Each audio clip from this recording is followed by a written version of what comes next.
الحمد لله نحمده ونستعينه ونستغفره ونعوذ بالله من شرور أنفسنا ومن سيئات أعمالنا من يهد الله فلا مضل له ومن يضلل فلا هادي له ونشهد أن لا إله إلا الله وحده لا شريك له ونشهد أن سيدنا وحبيبنا ومولانا محمدا عبده ورسوله الذي أرسله بالحق بشيرا ونذيرا وداعيا إلى الله بإذنه وسراجا منيرا فقد قال الله تعالى في كلامه المجيد وفرقانه الحميد أعوذ بالله من الشيطان الرجيم بسم الله الرحمن الرحيم إن الله وملائكته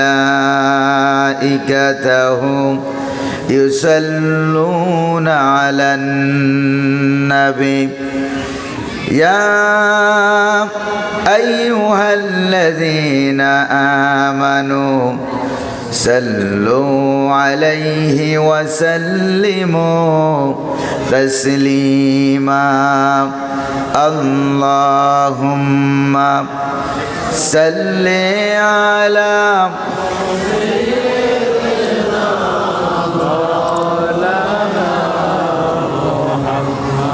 وعلى آل سيدنا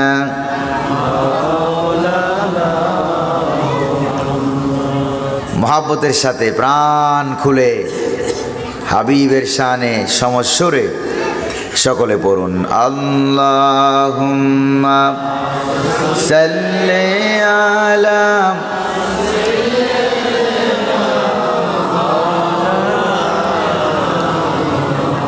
وعلى آل سيدنا مولانا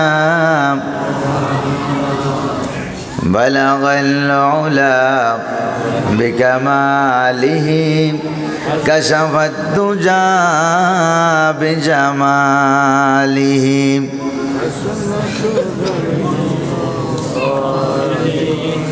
صلوا عليه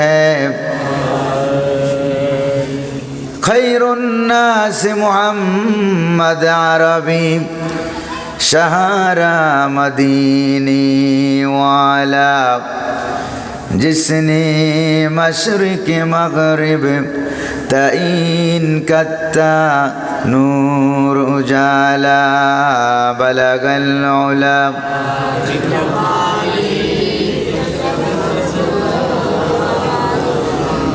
حسنت جميع خصاله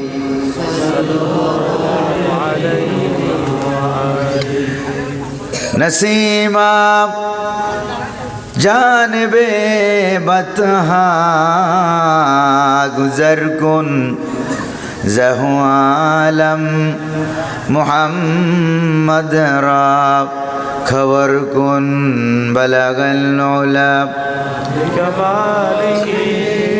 कशफत दुजा बिजमालिही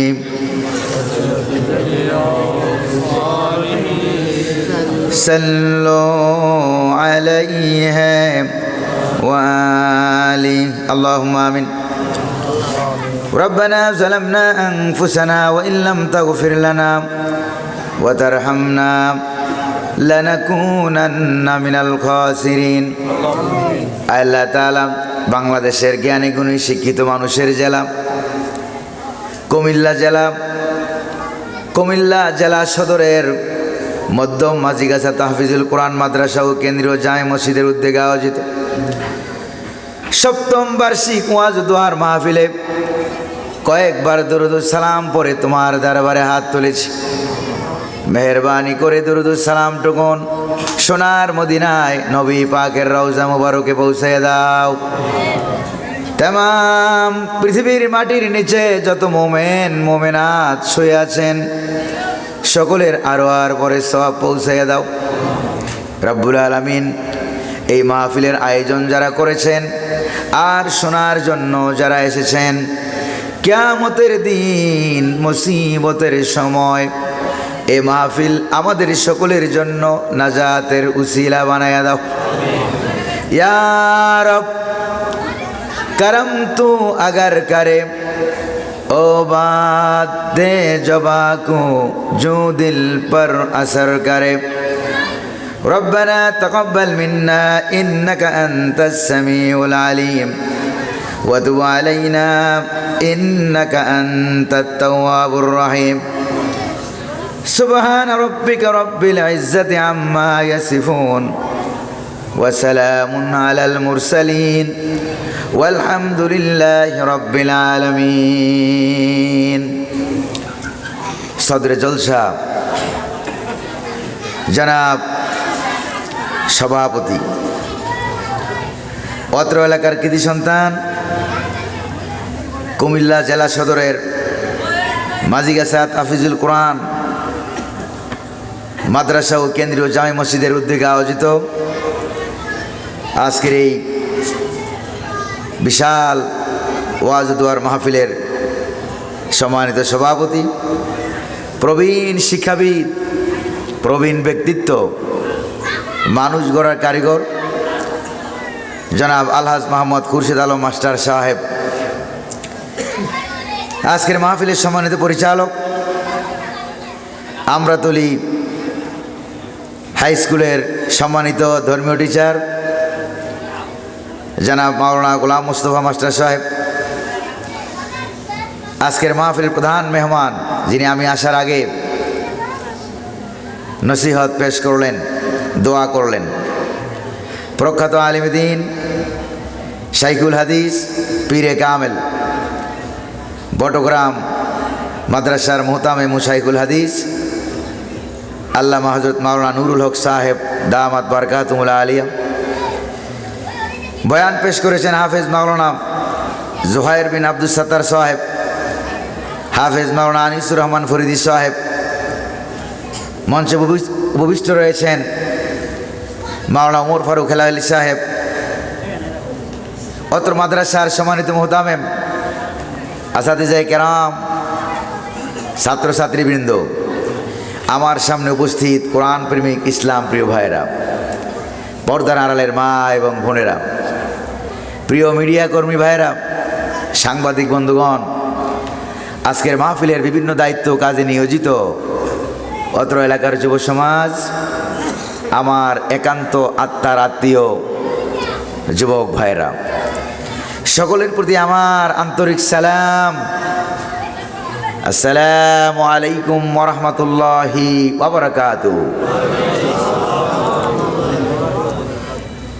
সালামের জবাবে মনে হয় কুমিল্লা জেলা সদরের শক্তি আগের তুলনায় কমে গেছে। শক্তি আছে নাকি নাই? পাওয়ার আছে নাকি নাই? এটা টেস্ট করার জন্য আমি আবারও সালাম দিচ্ছি। আসসালামু আলাইকুম ওয়া রাহমাতুল্লাহ।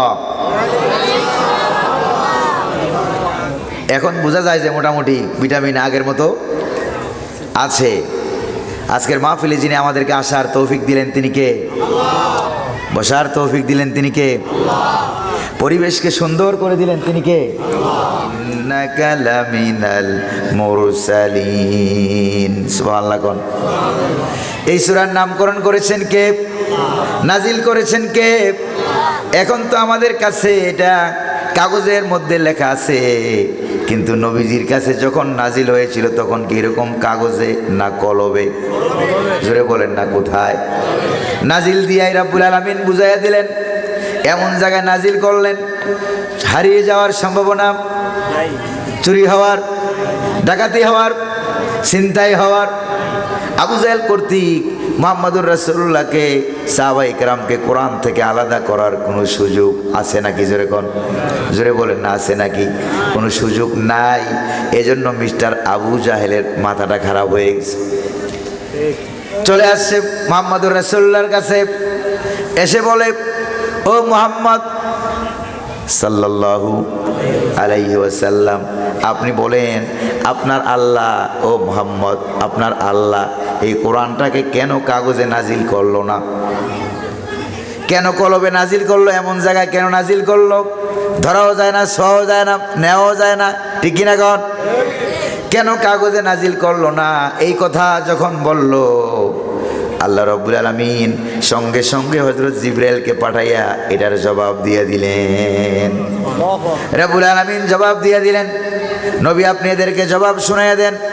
ওয়ালাউ নাযালনা আলাইকা কিতাবান ফি কিরতাস ফালামাসুহু বিআইদিহিম লাকালাল্লাযীনা কাফারু ইন হাযা ইল্লা সিহরুম মুবিন। সুবহানাল্লাহ বল, আর একটু জোরে কন্যা সুবহানাল্লাহ।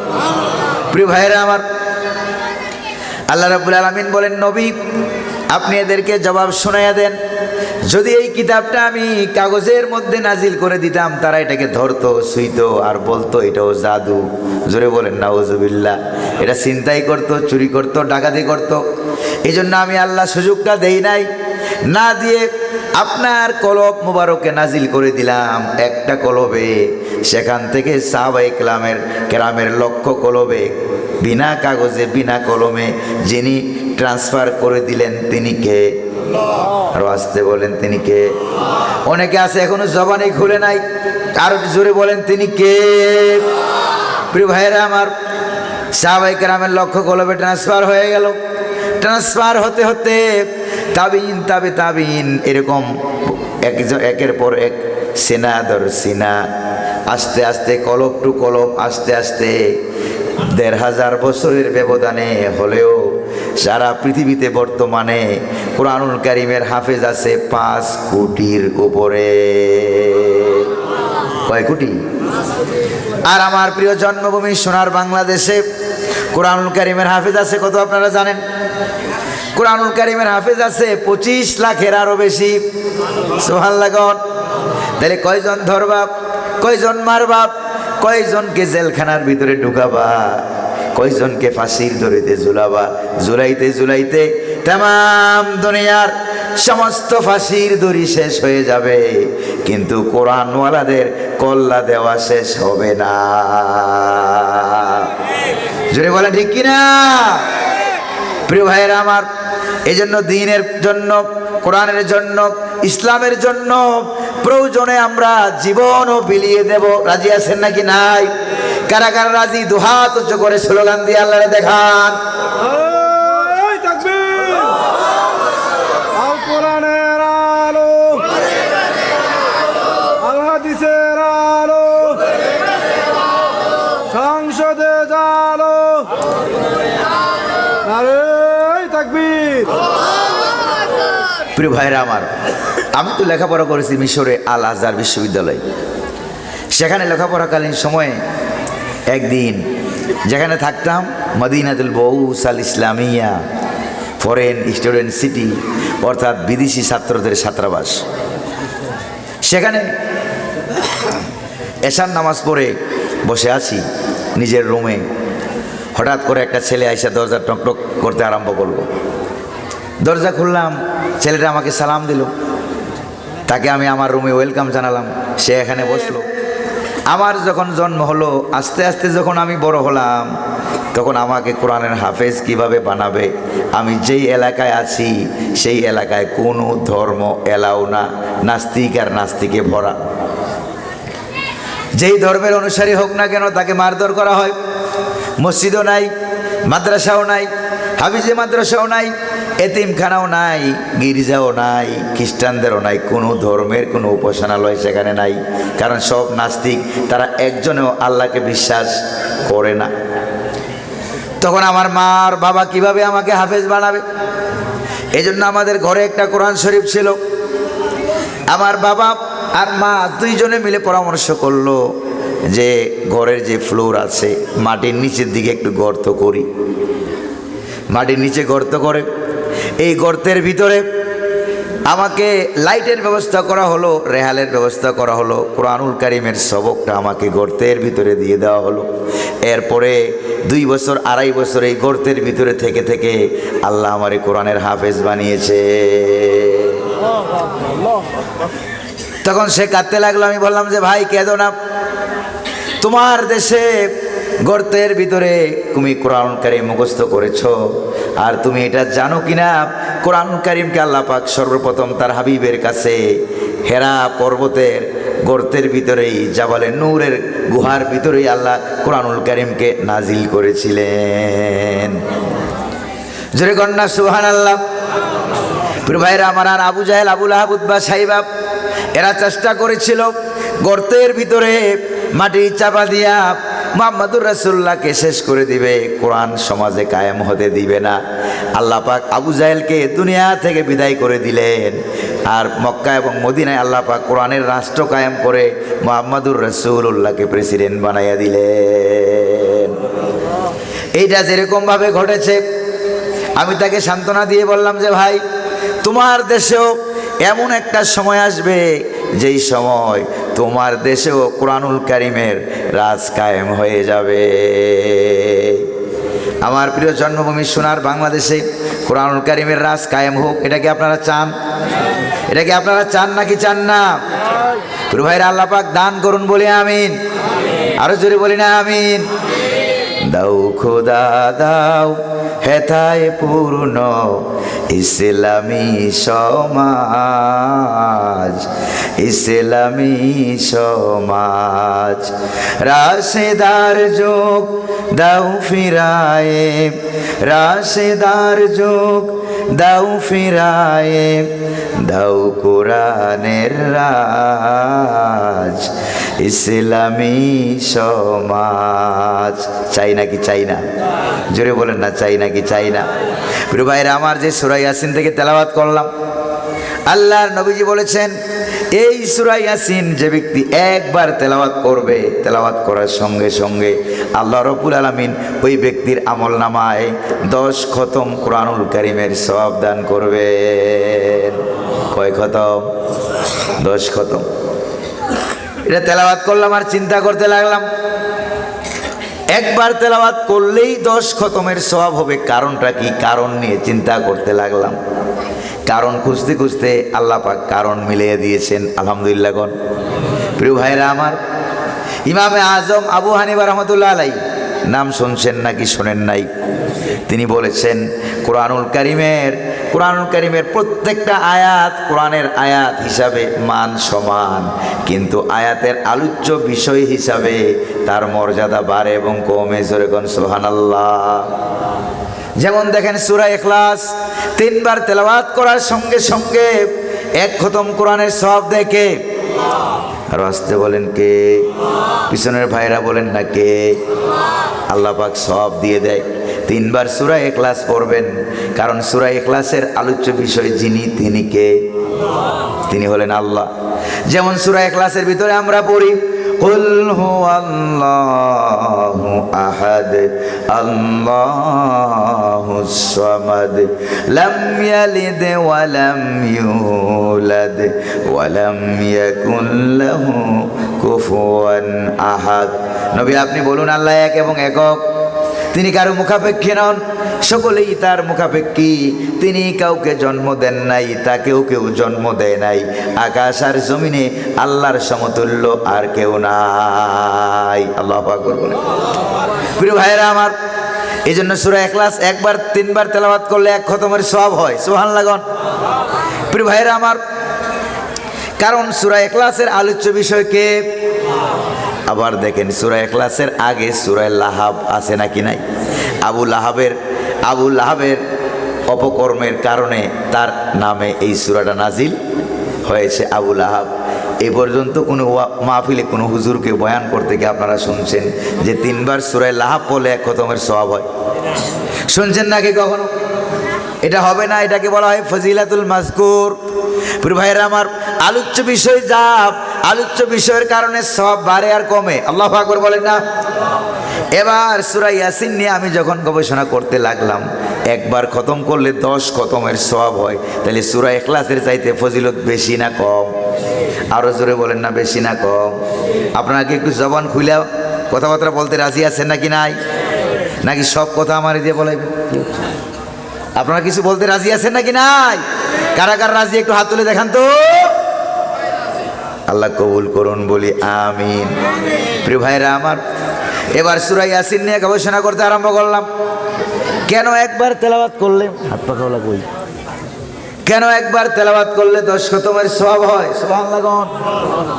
এবার সূরা ইয়াসিন নিয়ে আলোচনা করতে করতে এক পর্যায়ে আমার মনে হলো, এক পর্যায়ে আমি এই সূরা ইয়াসিনে কোন কোন বিষয়ে আলোচনা করা হয়েছে দেখলাম। আল্লাহ সম্পর্কে আলোচনার অভাব নাই, হুজুরের সম্পর্কে আলোচনার অভাব নাই। এক পর্যায়ে গিয়ে দেখলাম এমন একজন শহীদের ঘটনা এই সূরা ইয়াসিনে আলোচনা করা হয়েছে, যেই শহীদকে আল্লাহ পাক দুনিয়ার জীবনে রুহুটা বেরিয়ে যাওয়ার আগে আগে দুনিয়া থেকে 7 আকাশের দরজা খুলে, জান্নাতের দরজা খুলে, জান্নাত দেখাইয়া আল্লাহ রাব্বুল আলামিন তাকে শহীদ করেছেন। আরো জোরে কোন সুবহানাল্লাহ। এই জন্য মৃত্যুর আগে আগে কি আমরা জান্নাত দেখে মরতে চাই? আমরা কি জান্নাত দেখতে চাই?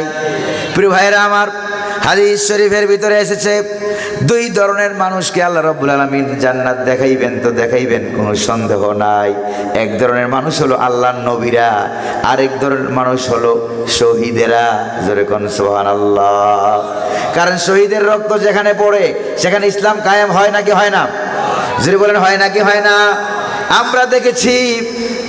আমরা দেখেছি প্রিয় ভাইয়েরা আমার, 2024 সালেও বাংলার জমিনে হাজার হাজার শহীদের রক্ত পড়েছে না পড়ে নাই? পড়েছে কিনা? আপনার এই কুমিল্লা শহরেও আগস্টের 3 তারিখে, নাকি বলেন কয় তারিখ? 3 তারিখ। আগস্টের 3 তারিখেও অসংখ্য গণিত ছাত্রছাত্রীকে ধরে ধরে মারা হয়েছে নাকি হয় নাই? যেরকম হয়েছে কিনা? তাহলে যেই দেশে শহীদের রক্ত পড়ে, ওই দেশে কোরআনুল কারীম কায়েম না হইয়া আর কোনো উপায় আছে নাকি? জোরে বলেন না, আছে নাকি? তাইলে আমরা, প্রিয় ভাইয়েরা আমার, তাইলে আমরা আমাদের জীবনের বিনিময় হলেও কোরআনুল কারীমের পক্ষে থাকবো। রাজি আছেন নাকি নাই? দাঁড়াইয়া ছাত্রকে দিয়ে প্রকাশ করতে হইব। প্রিয় ভাইয়েরা আমার, আল্লাহ আমাদেরকে কবুল করুন, বলি আমিন। আরো জোরে বলি না আমিন।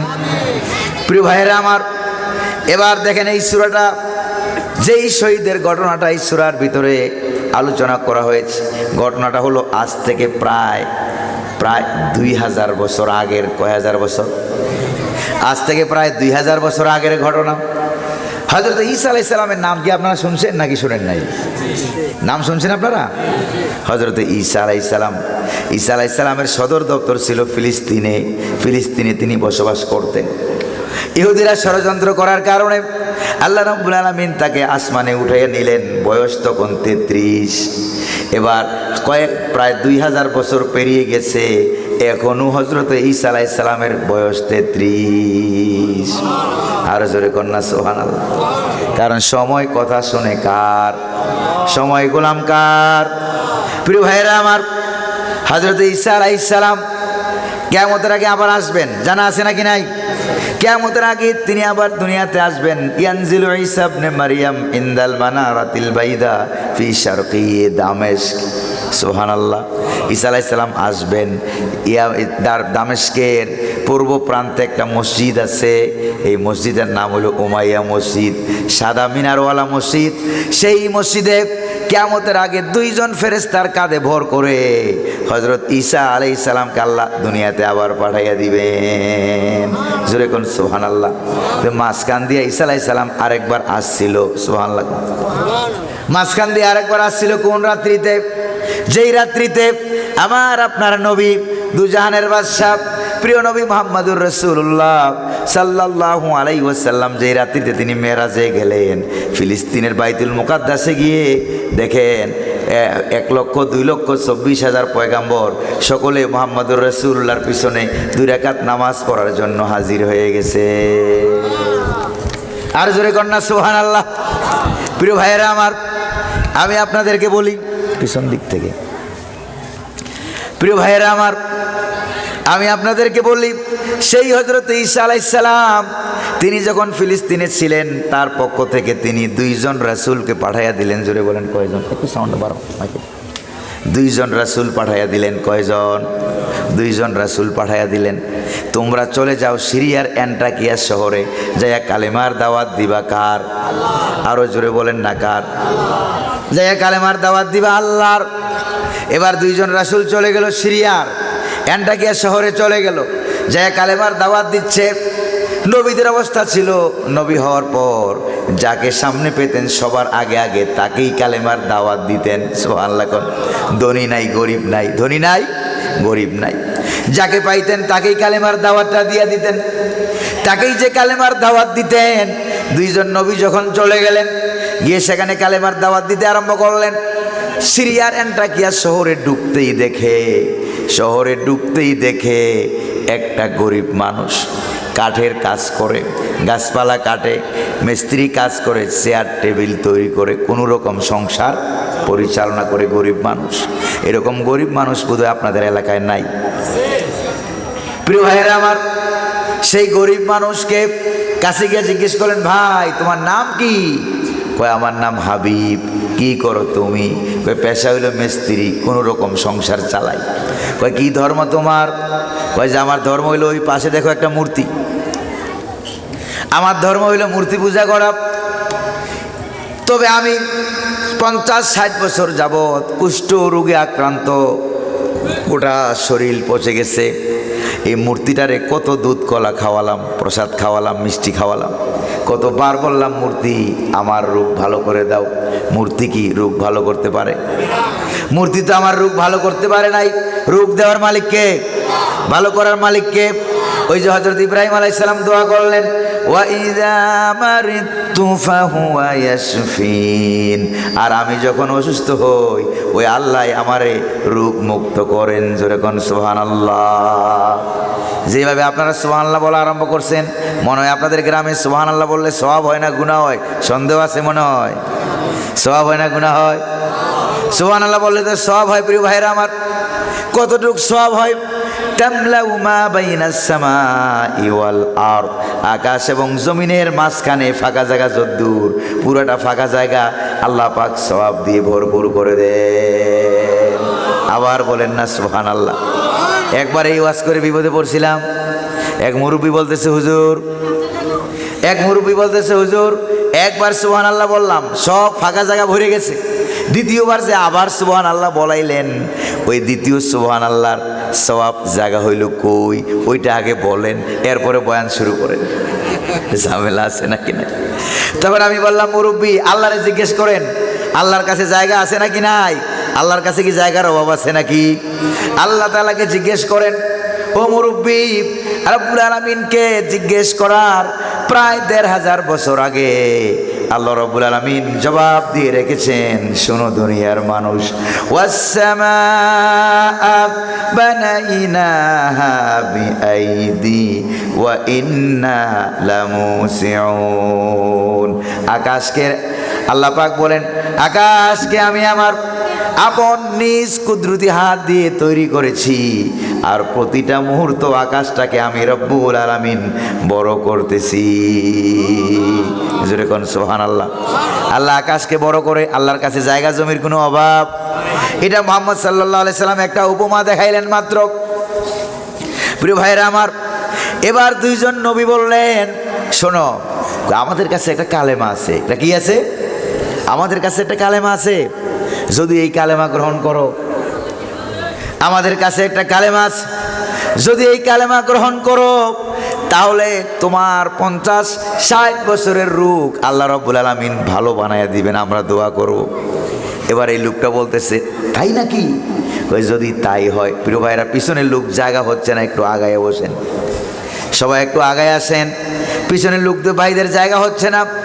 আল্লাহ সবাইকে আসার তৌফিক দান করুন বলে আমিন। আরো জোরে বলি না আমিন।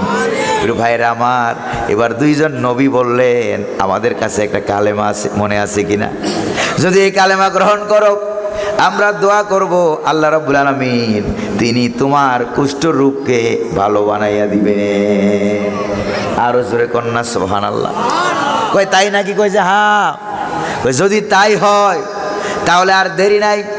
এবার পয়গম্বররা বললেন তাহলে তুমি পড়ো লা ইলাহা ইল্লাল্লাহু ঈসা রূহুল্লাহ। সুবহানাল্লাহ কোন।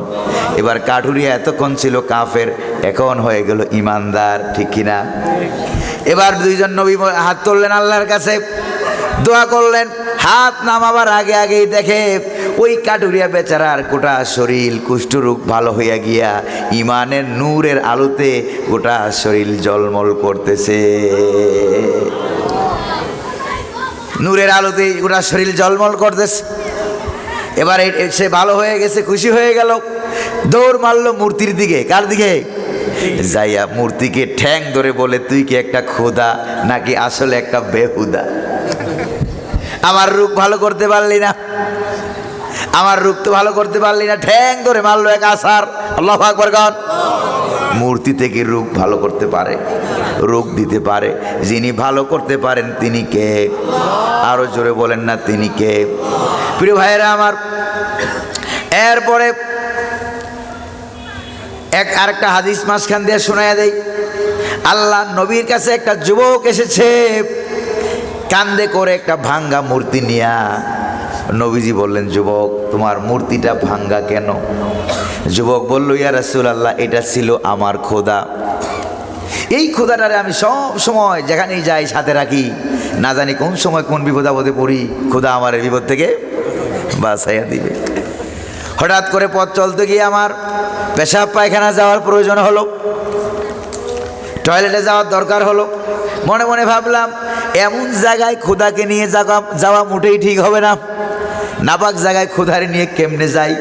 খোদাকে রাস্তার উপরে একটা কিনারে গাছের নিচে রেখে গেলাম কাম সারতে। কাম সেরে এসে দেখি খোদার মাথা থেকে শুরু করে পুরা কাম সারা, খোদার পুরা শরীর ভিজা। তো মনে মনে ভাবলাম খোদার শরীর ভিজা, অবশ্যই রহমত বরকতের পানি টানি হবে। এবার খোদার গায়ে হাত দিয়া নিজের মুখে নিয়ে চাটতে লাগলাম, খাইতে লাগলাম। খাইয়া দেখি সর্বনাশ, সি সি সি, বরকতের পানি এত দুর্গন্ধ কেন হবে? এত ময়লা গন্ধ কেন, দুর্গন্ধ কেন? ইয়া রাসূলুল্লাহ সন্দেহ জাগলো। এদিক সেদিক তাকালাম, তাকিয়ে দেখি একটা মিস্টার কুকুর হেঁটে রাষ্ট্র ক্ষমতা পাওয়ারফুল যারা তারা এক প্রান্তে, নবীরা এক প্রান্তে দাঁড়িয়ে আছে। তাদেরকে গালিগাল দেওয়া হচ্ছিল, তাদের সাথে খারাপ ব্যবহার করা হচ্ছিল। এবার ওই কাটুরিয়া বেচারা একজন একবারে দৌড় মেরে আল্লাহর নবীদের সামনে গিয়ে দাঁড়িয়ে গেছে। কয়জন? একটা দেশ একদিকে আর একটা গরিব মানুষ আরেক দিকে। আল্লাহু আকবার বলে। প্রিয় ভাইয়েরা আমার, সে দাঁড়িয়ে গেল। আমার আপনার এলাকায় তো কিছু গরিব মানুষ আছে নাকি নাই? আচ্ছা আপনাদেরকে প্রশ্ন করি, আপনাদের এই এলাকায়, এই গ্রাম, এটা গ্রাম অঞ্চল না? এটা এই এলাকায়, এই গ্রামে মাঝিগাছা গ্রাম, কি গ্রাম? মাঝিগাছা গ্রামে রিক্সাওয়ালাকে কি কেউ সালাম দেয়? সালাম দেয় না। অন্যের জমিনে যারা কাজ করে তাদেরকে কেউ সালাম দেয়। কাঠমিস্ত্রি, রাজমিস্ত্রি, তারা কেউ সালাম দেয়। কেন দেয় না? কারণ তারা অন্যের জমিনে কাজ করে, পকেটে টাকা নাই, 10 তলার মালিক না, গাছতলায় থাকে। জোরে বলেন ঠিক কিনা? তাহলে বর্তমান জমানায় পকেটে টাকা না থাকলে সালামটাও পাওয়া যায় না। অথচ গভীর রাত্রিতে 2টা বাজে, 2:30 বাজে, 3টা বাজে যখন কোনো মানুষ মারা যায়, ধনী লোকেরা প্রায় বেশিরভাগই ধনী লোকেরা নাক ডেকে ঘুমায়, ঠিক না? আর গরিবেরা দৌড়াইয়া চলে আসে, মাথায় হাত বুলাইয়া দেয় আর বলে ভাই আপনার আব্বা মারা গেছে। সবার আব্বা, আমার আব্বাও তো মারা গেছে। আপনার আব্বা মারা গেছে, আল্লাহ আপনার আব্বারে ক্ষমা করুন, মাফ করুন। ভাই কান্নাকাটি করবেন না বেশি। মাথায় হাত বুলিয়ে তাকে সান্ত্বনা দেয়। কবরটা কোন জায়গায় করব একটু জায়গাটা দেখাইয়ে দেন, সকাল হওয়ার আগে আগে কবরটা খুঁড়ে ফেলি। এরকম লোক বোধহয় আপনার এলাকায় নাই?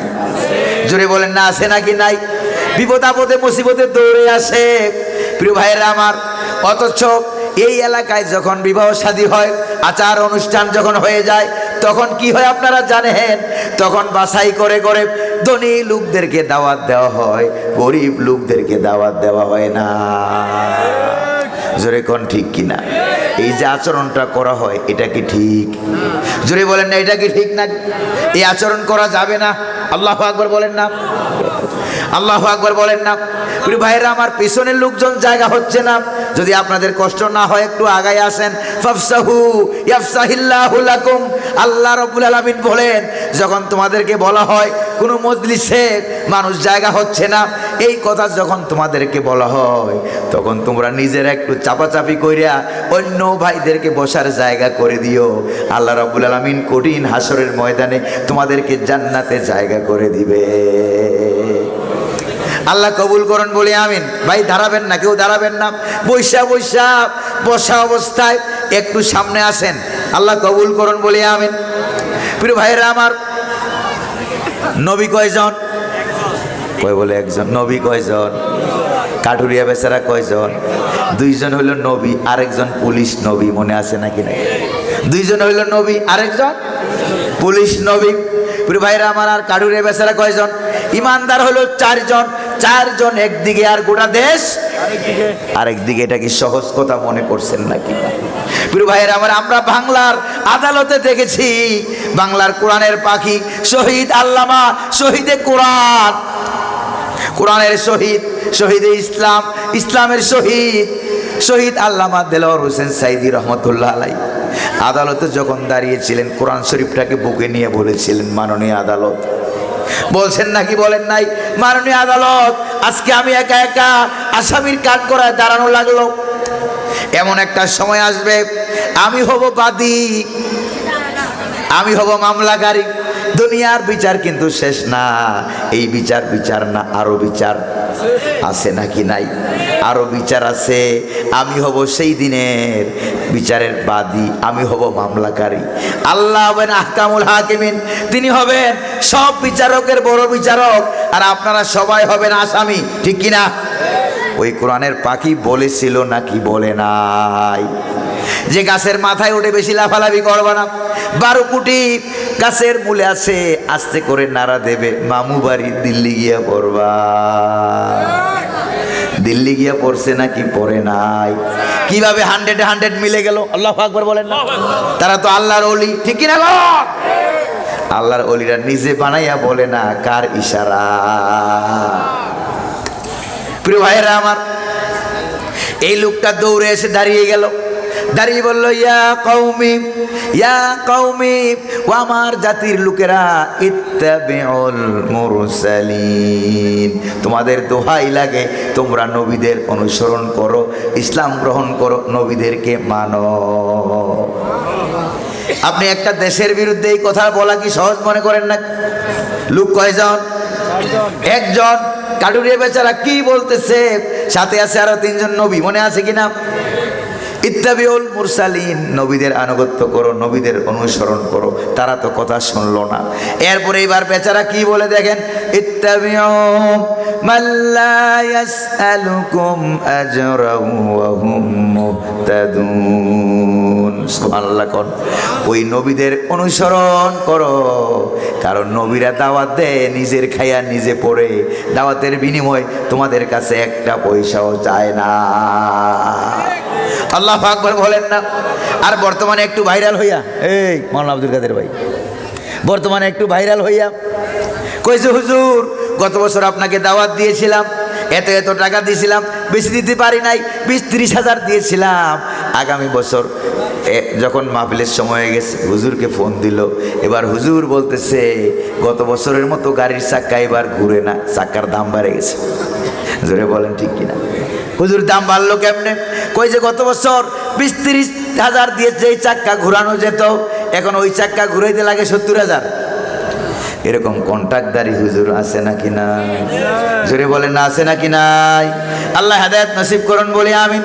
ভাইরা বিশ্বাস করুন, আল্লাহ নবীরা যদি এই কাম করতেন, সাহাবায়ে কেরাম যদি এই কাজটা করতেন, মক্কার ইসলাম মক্কায় ধ্বংস হয়ে যেত, বাংলাদেশ পর্যন্ত ইসলামের দাওয়াত আসতো না। জোরে বলেন ঠিক কিনা? আমি জানি এটা বললে আমি নিজের পায়ে নিজে কুড়াল মারলাম, তারপরে বললাম কেন? হক কথা বলতেই হবে, নিজের বিরুদ্ধে গেলেও, ঠিক কিনা কন? বাপের বিরুদ্ধে গেলেও বলতে হবে, ভাইয়ের বিরুদ্ধে গেলেও বলতে হবে, পক্ষে থাকতে হইব কার? রাজি আছেন নাকি নাই? প্রিয় ভাইয়েরা আমার, এবার সেইটা বললো, তাও কি হয় না? তারা ইসলাম গ্রহণ করে নাই। এবার সে নিজেকে উল্লেখ করে জাতিকে বুঝাবার চেষ্টা করে, ওয়ামালিয়ালা আবুদুল্লাযী ফাতারানি ওয়া ইলাইহি তুরজাউন। এবার কাঠমিস্ত্রি বেচারা বলতেছে, আমার কি হলো? ভালো করে খেয়াল করেন, আমার কি হলো? কেন আমি আল্লাহকে মানবো না? কেন আমি আল্লাহর গোলামি করব না? আল্লাহর প্রতি ঈমান আনবো না? আল্লাযী ফাতারানি, অথচ আল্লাহ আমাকে সৃষ্টি করেছেন। সৃষ্টি করেছেন কে? আল্লাহ আমাকে সৃষ্টি করেছেন। প্রিয় ভাইরা আমার, কেন আমি আল্লাহকে মানবো না? ওয়া ইলাইহি তুরজাউন, আর মৃত্যুর পরে ওই আল্লাহর কাছেই তো সবাইকে ফেরত যাওয়া লাগবে, হিসাব তো দেওয়া লাগবে। এই জন্য আমি অবশ্যই আল্লাহকে মানব। কাঠমিস্ত্রি যখন এই কথাটা বলল, এই কথার ভিতরে এইটা বোঝা যায় কিনা যে মিস্ত্রি বেচারা আল্লাহর দলের লোক? বোঝা যায় নাকি যায়? সে আল্লাহর দলের লোক, নবীর দলের লোক, ইসলামের দলের লোক, বোঝা যায় নাকি যায় না? এবার ওই এমপি মন্ত্রীরা বলে, এই বাড়ি কই? কার ছেলে কার নাতি? কত বড় সাহস, গোটা দেশের বিরুদ্ধে কথা কস, দেশ বিরোধী, স্বাধীনতা বিরোধী, ঠিক কিনা? এগুলি বর্তমানে আছে, আগে ছিল না? আগেও ছিল, বর্তমানেও আছে। এই কথা যখন তাকে বলা হলো, এই কেউ ধমকি মারে, কেউ হাত দিয়ে থাপ্পড় মারার জন্য আসে, কেউ কান ধরে টান মারে, কেউ হুমকি মারে, কেউ ধমকি মারে।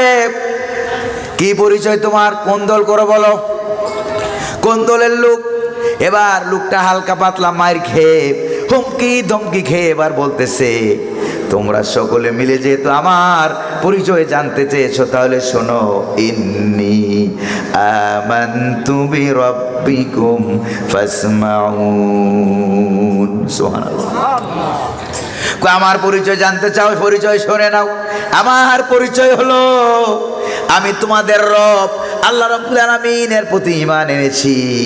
আল্লাহ আমার রব, এই রবই আমার সব। আল্লাহ আমার রব, এই রবই আমার সব। পড়েন, আল্লাহ আমার রব, এই রবই আমার সব। দমে দমে তনু মনে তারি অনুভব। আল্লাহ আমার রব, এই রবি আমার সব। সে যখন বলল আল্লাহ আমার রব, এই রবি আমার সব, আমি রবের প্রতি ঈমান এনেছি। ফাসমাউন মানে ফাসমাউনি, তোমরা ভালো করে আমার কথা শুনে রাখো। আমি গোলাম কার? আমি তোমাদের দলের লোক না। তোমাদের দলে গোটা দেশ থাকতে পারে, দেশের অস্ত্র শস্ত্র সৈন্যবাহিনী সব থাকতে পারে, কিন্তু তোমাদের দলে আল্লাহ নাই, রাসূল নাই, এই জন্য আমিও তোমাদের দলে নাই। তাহলে যে দলে আল্লাহ নাই, যে দলে কি নাই? আল্লাহ নাই, যে দলে রাসূল নাই, যে দলে কোরআন নাই, যে দলে ইসলাম নাই, এমন দলে মুসলমানদের জন্য যাওয়া হালাল না হারাম? আপনারা বলেন, হালাল না হারাম? সন্দেহ আছে কোনো? প্রিয় ভাইরা আমার, এমন দলে কেন যাবেন যেই দলের নেতা আপনার সাথে কবরে যাবে না? ওই দলেই যাবেন যেই দলের নেতা মুহাম্মদুর রাসূলুল্লাহ সাল্লাল্লাহু আলাইহি ওয়াসাল্লাম আপনার সাথে কবরের ভিতরেও গিয়ে হাজির হয়ে যাবে। জোরে বলেন না ঠিক কিনা? প্রিয় ভাইয়েরা আমার, সে যখন বলল, শুনে রাখো, আমি একজন ইমানদার, ওয়াকালা ইন্নানি মিনাল মুসলিমিন, আমি একজন মুসলমান। এবার এই পরিচয় দেওয়ার পর মায়ের আগের থেকে বাড়বে না কমবে? কথা কয় না? মায়ের আগের থেকে বাড়বে না কমবে? মায়ের বাড়বে, মায়ের বেড়ে গেল। যে মাত্র মায়ের বেড়ে গেল, কেউ হাত দিয়ে মারে, কেউ পা দিয়ে মারে, কেউ পাথর দিয়ে মারে, কেউ লাঠি দিয়ে মারে। তাফসীর আদ-দুররুল মানসুরের ভিতরে ইমাম জালালউদ্দিন সুয়ুতী রহমতুল্লাহ আলাইহি লিখেছেন, এই লোকটা মায়ের সইতে না পেরে, আগে ছিল দাঁড়ানো, এবার বসে গেছে। এবার তাও মায়ের সইতে পারে না, এবার লোকটা শুয়ে গেছে, উপর হয়ে শুয়ে গেছে। ওরা মনে করছে মারা গেছে, রূহ বেরিয়ে গেছে, কিন্তু এখনো রূহটা বাইর হয় নাই। এরা তার লাশের উপরে পিঠের উপরে দাঁড়াইয়া নাচানাচি করতেছে। এরকম নাচানাচির রাজনীতি বাংলাদেশেও ছিল কি ছিল না? তাফসীরের ভিতরে ডাইরেক্ট এসেছে, তার লাশের উপরে উঠে যখন নাচানাচি করতে লাগলো, তার পিঠের দুই দিকের গোশত দুই দিকে সরে যায়। আল্লাহু আকবার বলেন না? প্রিয় ভাইয়েরা আমার, তার পিঠের দুই দিকের গোশত দুই দিকে সরে যাচ্ছে। চিন্তা করতেছেন, মেরুদণ্ডটা বেরিয়ে গেছে, মেরুদণ্ডের পিঠের হাড্ডিগুলি ভেঙে টুকরা টুকরা হয়ে যাচ্ছে, গোশত চলে যাচ্ছে একদিকে, হাড্ডি চলে যাচ্ছে আরেক দিকে। এমন একটা মুহূর্তে রব্বুল আলামিন বললেন, জিবরাইল জলদি করে যাও, সাত আকাশের সাতটা দরজা খুলে দাও। আল্লাহু আকবার বলেন না? সাত আকাশের সাতটা দরজা খুলে দেওয়া হলো। জিবরাইল জান্নাতের দরজাটাও খুলে দাও। জান্নাতের দরজা খুলে দেওয়া হলো। আমার ওই কাঠমিস্ত্রি বেচারা হাবিবে নাজ্জার, তার চেহারাটা একটু উঁচু করে ধরো। আমি রব্বুল আলামিন তার চোখের পাওয়ার বাড়াইয়া দিলাম। চেহারাটা একটু উঁচু করে জান্নাতের দিকে ধরো। রুহুটা বেরিয়ে যাওয়ার আগে আগে আমার জান্নাতটা দেখে দেখে যেন তার রুহুটা বেরিয়ে যায়। প্রিয় ভাইয়েরা আমার, জান্নাতটা দেখে দেখে যেন রুহুটা বেরিয়ে যায়। হযরত জিবরাইল এই কাজটাই করলেন। আর রব্বুল আলামিন বললেন, জিবরাইল জান্নাতটা শুধু দেখাইলেই হবে না, আমার পক্ষ থেকে জান্নাতের ঘোষণাটা তার কানে কানে শোনাইয়া দাও। কিলা দুখুলিল জান্নাহ ক্বালা ইয়া লাইতা কওমি ইয়ালামুন। সুবহানাল্লাহ। তখন তার কানে কানে জান্নাতের শুভ সংবাদ দেওয়া হলো। এবার জান্নাতের ঘোষণা শুইনা, জান্নাত দেখা দেখা এবার কাঠমিস্ত্রি বেচারা রুহুটা বেরিয়ে যায়।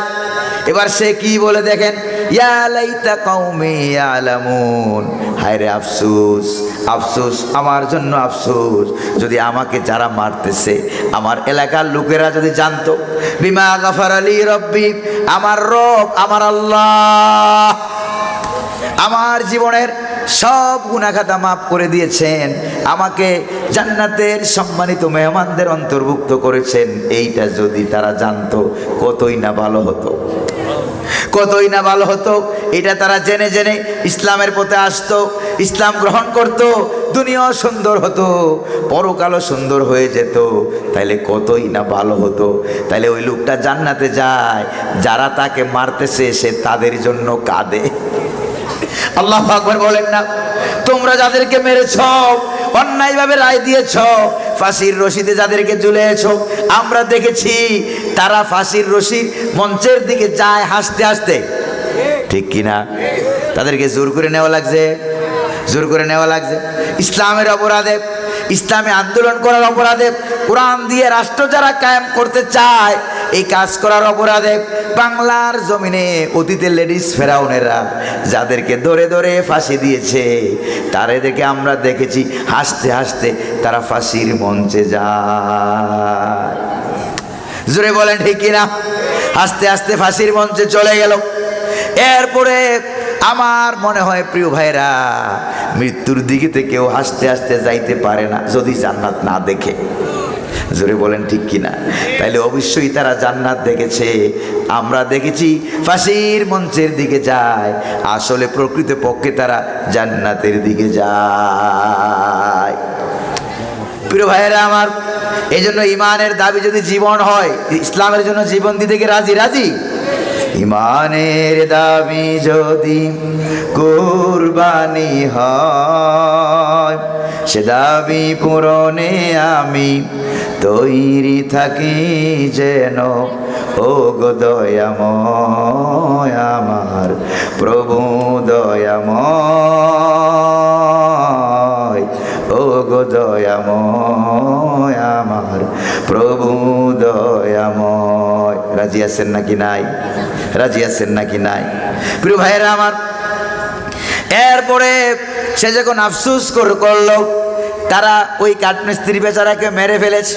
তাফসীরের ভিতরে আসছে কাদ ইত্তাসালাত হায়াতুদ দুনিয়া বিল আখিরাহ, অর্থাৎ তার দুনিয়ার জীবনটাকে রব্বুল আলামিন টান দিয়ে লম্বা করে জান্নাতের জীবনের সাথে মিলাইয়া দিয়েছেন।